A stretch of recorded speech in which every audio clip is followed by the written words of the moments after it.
हकीकी रोज अजलदा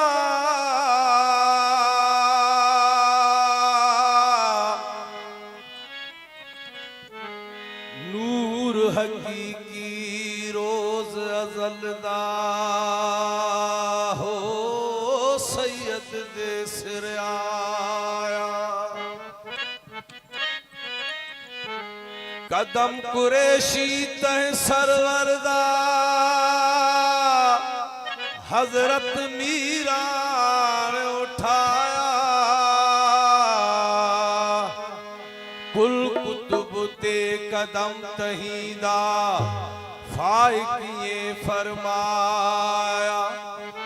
होया मौजूद अरवाह रखलदा नई नाल नसीब रलाया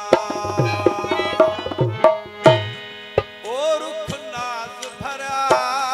दिल जानी दा रुख नाज भरा दिल जानी दा दिल जानी दा दिल जानी दा दिल जानी दा मेरे हाथी दा रुख नाज भरा दिल जानी दा ओ रुख नाज भरा दिल जानी दा दिल जानी दा दिल जानी दा दिल जानी दा मेरे मालिक दा रुख नाज भरा दिल जानी दा ओ रुख नाज भरा